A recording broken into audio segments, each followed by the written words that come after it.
আসসালামু আলাইকুম ওয়া রাহমাতুল্লাহ। আরবি আরাকান বাংলা নিউজে আপনাদের স্বাগতম। সঙ্গেই থাকছি আমি আয়েশা।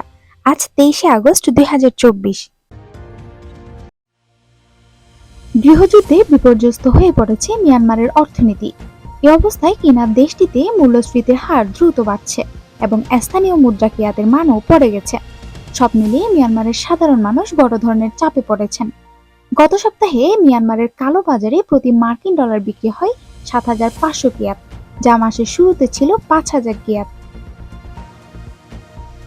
দেশটির মুদ্রা বাজার সংশ্লিষ্ট ব্যক্তিরা বলছেন, সরকার বিপুল পরিমাণে মুদ্রা কিয়াত ছাপানোর কারণেই মূলত এটির ব্যাপক দরপতন ঘটেছে। খবর রয়টার্সের, কালোবাজারে এখন প্রতি মার্কিন ডলারে প্রায় 6,000 কিয়াত পাওয়া যাচ্ছে। যদিও দেশটির কেন্দ্রীয় ব্যাংকের নির্ধারিত দর হল 2,100 কিয়াত। অনলাইনে প্রতি ডলার বিক্রি হচ্ছে 3,400 কিয়াত। এদিকে দেশটিতে নিত্য প্রয়োজনীয় পণ্যের দাম কমছে না। একসময় উদীয়মান বাজার হিসেবে মিয়ানমার বেশ প্রতিশ্রুতিশীল ছিল, কিন্তু 2021 সালে সামরিক বাহিনী নির্বাচিত সরকারকে উৎখাত করে ক্ষমতায় এলেই দেশটিতে নানা ধরনের জটিলতা শুরু হয়। সেই ঘটনার পর বিনিয়োগকারীরা মিয়ানমার ছেড়ে যেতে শুরু করেন।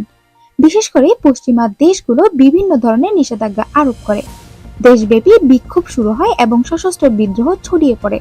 তার জেরে মিয়ানমারের অর্থনীতি এখন রীতিমতো খাবি খাচ্ছে।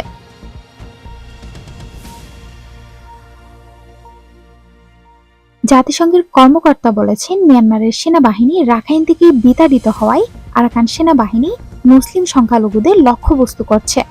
কর্মী ও কর্মকর্তারা বলছেন, সশস্ত্র বিদ্রোহীদের লক্ষ্যবস্তু হওয়ার পর হাজার হাজার রোহিঙ্গা মিয়ানমারে তাদের বাড়িঘর ছেড়ে পালিয়ে যেতে এবং বিপজ্জনক নৌকায় পালাতে বাধ্য হচ্ছে। সেনাবাহিনীর কাছ থেকে মিয়ানমারের রাখাইন রাজ্যের বেশিরভাগ নিয়ন্ত্রণ কেড়ে নেওয়ার পর বিদ্রোহী আরাকান আর্মি রোহিঙ্গা সংখ্যালঘুদের উপর তাদের নিয়ন্ত্রণে থাকা এলাকায় গ্রামগুলিতে গোলাবর্ষণ করেছে, তাদের বাড়িঘর ছেড়ে যেতে বাধ্য করেছে। জাতিসংঘের একজন কর্মকর্তা নাম প্রকাশ না করার শর্তে বলেছেন, সঠিক সংখ্যা যাচাই করা যায়নি, তবে সাম্প্রতিক সপ্তাহে হাজার হাজার রোহিঙ্গা মংডু এবং বুদিরাং শহর ছেড়ে পালিয়েছে। জাতিসংঘের ওই কর্মকর্তা বলেন, 5 আগস্ট একটি সমন্বিত হামলা হয়েছে বলে মনে হচ্ছে। আরাকান আর্মির যোদ্ধাদের দ্বারা বেশ কয়েকটি গ্রামে রোহিঙ্গাদের তাদের বাড়িঘর থেকে নদী তীরে নিয়ে যাওয়া হয়েছিল, যেখানে তারা তখন বিস্ফোরক বোঝাই ড্রোন দ্বারা লক্ষ্যবস্তু হয়েছিল। শুধু এই সময় তারা ড্রোন ব্যবহার করে গ্রাম জ্বালিয়ে দেয়। তাই মনে হচ্ছে তারা এটিকে আরো খারাপ করে তুলছে, কর্মকর্তা বলেছেন। আমরা জানি না এটি কৌশল কিনা। যদি এটি একটি বার্তা হয়, যদি তারা উদ্দেশ্যমূলকভাবে একটি পয়েন্ট তৈরি করার জন্য এটি করে থাকে, এটি ভিন্ন। এটি আরাকান সেনাবাহিনী বিশেষ করে রোহিঙ্গাদের লক্ষ্যবস্তু করছে, কারণ সেনাবাহিনীকে সম্পূর্ণরূপে তাড়িয়ে দেওয়া হয়েছে। মিয়ানমার থেকে আসা অনেক নৌকাই বাংলাদেশ ফেরত দিয়েছে, কিন্তু প্রধানমন্ত্রী শেখ হাসিনার পদত্যাগকে ঘিরে কয়েক সপ্তাহের অস্থিরতার পর বাংলাদেশি নিরাপত্তা বাহিনী অতিরিক্ত প্রসারিত হওয়ায় অন্যরা পার হতে পেরেছে। নতুন অন্তর্বর্তী সরকারের প্রধান মোহাম্মদ ইউনুস বলেছেন, তারা শরণার্থীদের সহায়তা অব্যাহত রাখবে।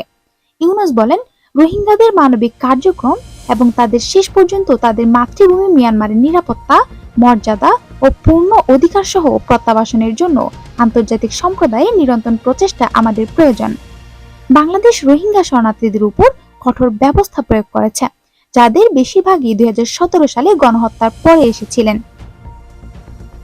তাদের মিয়ানমারে প্রত্যাবর্তনকে উৎসাহিত করার প্রয়াসে কাজ, ভ্রমণ এবং শিক্ষা সীমাবদ্ধ করে। মিয়ানমারের সামরিক বাহিনী রোহিঙ্গাদের জোরপূর্বক আরাকান আর্মির বিরুদ্ধে যুদ্ধে যোগদান করেছে। অন্যদিকে আরাকান আর্মি রোহিঙ্গাদের উপর হামলা করেছে, তাদের বিরুদ্ধে সামরিক সহযোগিতার অভিযোগ এনেছে।